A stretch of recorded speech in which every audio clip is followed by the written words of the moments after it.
All right, moving on, ladies and gentlemen. We are going to switch gears. I know we've been talking a lot of NFL lately on this show, but we are going to switch to baseball, okay? And we are going to just look at the MLB playoffs and make our picks. Who do you think is going to win the World Series this year, Stoney?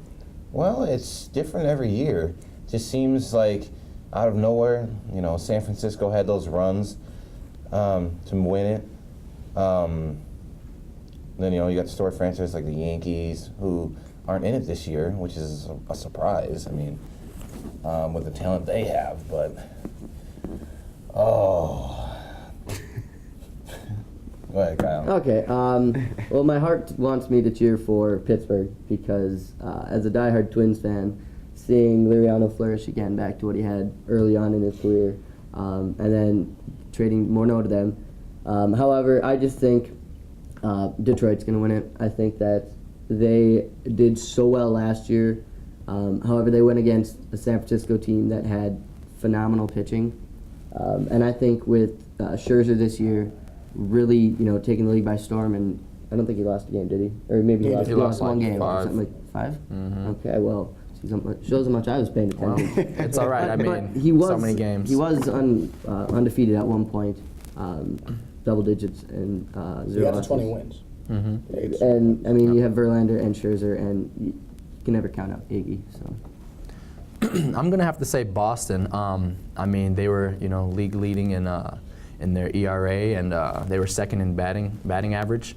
They had tied for the best record in the league. And Big Papi's resurgence, their pitching also. Kyle, you talked about Verlander and Scherzer. Boston has at least three aces in their bullpen, and up 2-0.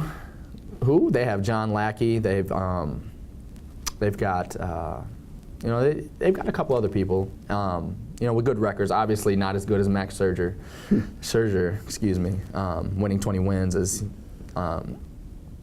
you said, but I just think Boston just has a lot in their tank, and they're after it this year. So I'm gonna go with Boston as well. I'm a Yankees fan. The Yankees not being in it gives Boston the advantage because that's those are the matchups that you watch. I think Boston is not scared of anybody. I don't think anyone's scared of anybody, but I think Boston's more confident. They have more, they have more accomplished as a team than most teams. I want the Dodgers to win, honestly, but I don't think the Dodgers have enough pitching. Well, that's where I disagree with you, Chancey, because I think the Dodgers do have enough pitching. In the playoffs, you're going to use about 4 starting pitchers. And no disrespect to Scherzer and Verlander, but I think the best 1-2 punch in pitching right now is in L.A. with the Dodgers in Clayton Kershaw and Zach Greinke. I think those two can go out there and dominate a full game without any problems, and I think those two will carry the Dodgers. I think the Dodgers also have the best offense to support their great pitching with Yasiel Puig, with Adrian Gonzalez, with guys like that. I think that they're going to have a chance to make some noise in the playoffs, and I think they have a chance to run away with it until maybe they get to the World Series and they play a team like Boston, who does have offense to maybe that can compete with that pitching. But I think at the end of the day, you get Greinke and Kershaw pitching, you get 2 wins right there off of that, then automatically you are going to be in the driver's seat. So I think with those 2 guys starting it off for the Dodgers, I think they're going to be able to carry it and win the World Series this year. Okay. I just have one quick thing. I think I kind of disagree with that. You look at great pitching. You look at what the Phillies had when they had Roy Halladay, Cliff Lee, and Cole Hamels. That right there is 3 aces on anybody's team, and they just couldn't handle it in the playoffs.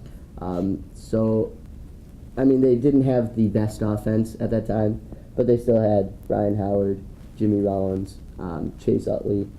I think they had Jason Worth at that time, and they couldn't handle it. But I just think that you don't necessarily need to have the best pitching. You need to have a great offense, and that's why I think. But see, I see your point there, but the Dodgers have been playing the best baseball since the All-Star break. They're the hot team right now. They have the best record since the All-Star break, and even before that, if you want to go there, pretty much ever since Yasiel Puig came up into the league. And Kershaw and Greinke have been on fire lately. They're the hot streak. It's almost like in hockey when you have a hot goaltender going into the playoffs. Then, you know, all bets are off. When you have pitching and your pitching is on, then you can take that a long ways. When the Phillies went into the playoffs with that, you know, Halladay wasn't pitching the greatest. Cliffley was pretty much the only one that was actually producing for the Phillies at the time going into the playoffs. But I believe that right now, Greinke and Kershaw are on their game. If they stay on their game throughout the playoffs, then it's going to be tough for anyone to beat them. And that's those two particular and that's where pitchers. I don't think they're going to stay on their game throughout the playoffs. It's hard. It's hard. It's hard to be really good like they are. It's even harder to catch fire and keep hot all the way through, especially if you play a team like Boston that has great offense. When it comes to that, I believe the offense in this case wins championships.